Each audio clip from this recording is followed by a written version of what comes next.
আর বাজ কিছু না করলে খাবো কি রে? ঘরে দু মুঠো চাউল নেই, এই অভাবে সংসার। হাবু বুড়িমার কথা শুনে বাড়ি ছেড়ে চলতে লাগলো অজানা পথের দিকে। কিরে হাবু, এত দৌড়ঝাঁপ করে চললি কোথায়? কাজের খোঁজে যাই গো, কাজের খোঁজে। তোর ঠাকুমা ভালো আছে তো? যা গিয়ে কাজ বাজ কিছু কর। আর তুই যাবি কোথায় কাজের খোঁজে? ওই দূর গ্রামের দিকে গিয়ে দেখি কোনো কাজবাজ পাই কিনা। তোর যে বুদ্ধি, তোকে কে কাজ দেবে শুনি? আমি চললুম খুড়ো, দেরি হয়ে যাচ্ছে। গ্রামের মানুষ ঘরে ফিরেছে, কিন্তু হাবলু একা হেঁটে চলেছে বনের পথ ধরে। পেটে ভাত নেই, মনে আশা আজ কোনো কাজ জুটবে।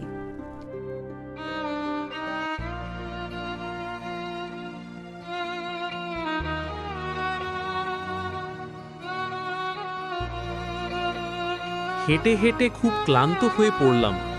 এখন এই গাছটার নিচে একটু বিশ্রাম নেই। হঠাৎ বাতাস থেমে যায়, চারিদিক নিঃশুতি। এই কে রে বেটা, তুই আমার ঘরের নিচে বসে আছিস? এই সাদা ভূতের মতো দেখতে তুমি আবার কে?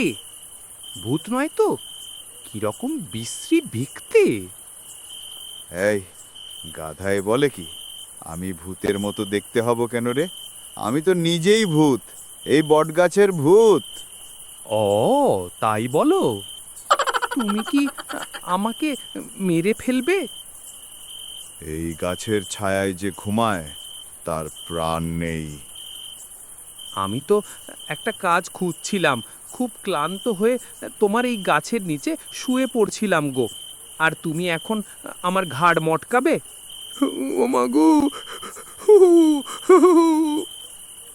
তুই কাঁদছিস? সবাই বলে আমি বোকা, এখন যদি মরতেই হয় তাহলে মরে যাই। কিন্তু একটা কথা বলো ভূত দাদা, তুমি মরলে কি করে? তুই আমায় দাদা বললি, আমার মনটা জুড়িয়ে গেল। তাহলে বলি শোন, আমি ছিলাম এক তরুণ মালি। এই গাছটা আমি নিজে লাগাইছিলাম। আমি ভালোবাসতাম পাশের গ্রামের রূপালীকে। সে ছিল খুব সুন্দর, ভালোই চলছিল। পুকুর ঘাটে বসে দুজনে দেখা করতাম। হঠাৎ একদিন জমিদার আমাদের দেখে ফেলে আর রূপালীকে বিয়ে করতে চায়।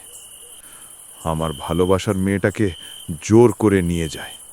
আমি প্রতিবাদ করি, ওরা আমার এই গাছেই ঝোলায়। জমিদারের লোক দিয়ে মিথ্যে চুরের অভিযোগ দিয়ে আমাকে মেরে এই আমার নিজের হাতে রোপণ করা গাছের মধ্যে ঝুলিয়ে রাখে। আমার খুব কষ্ট হচ্ছিল। তোমাকে মারে এই গাছে? খুব কষ্ট হচ্ছে গো তোমার কথা শুনে। 2 দিন পরে জমিদার রূপালীকে জোর করে বিয়ে করে। তার বাড়ির পিছনে একটা পুকুর আছে, বড় বড় মাছ চাষ করে। কয়েকদিন পরে জমিদার রূপালীকে মেরে ফেলে দেয়। এই রকম করে কত মেয়ের জীবন, কতজনের ভালোবাসা নষ্ট করেছে ওই জমিদার। তাই আমি জমিদারকে তার রাক্ষসে পুকুরে চুবিয়ে মারি। আমার কিছুই নাই, তাও আমি কাউকে দোষ দেই না। তুমি চাইলে এখনই নাও আমাকে, কিন্তু তুমি কি শান্তি পাবে আরেকটা নির্দোষ প্রাণ নিয়ে? এই গাছ আমার রক্তে বড় হয়েছে, আমার কান্নায় বেড়েছে। তাই আমি পাগলের মতো প্রতিশোধ নিতে নিতে ভুলে গেছি আমি কে ছিলাম। আমি জানি না, তোর কান্না আমার নিজের কণ্ঠ মনে করায়। তুই থাক, তুই বেঁচে থাক, তোকে আমি মারব না। গাছের শিকড়ের নিচে এক বাক্স আছে, ওটা তোর হবে। হয়তো এবার, হয়তো আজই আমি ঘুমাতে পারবো, অনেক দিনের পরে।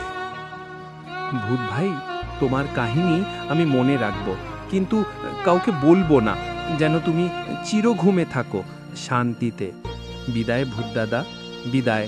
আমি চললুম আমার গ্রামে। আর এই বলে হাবু গেল তার বাড়িতে। তাদের দুঃখ কষ্ট দূর হয়ে গেল, তারা শান্তিতে বসবাস করে জীবন কাটিয়ে দিল।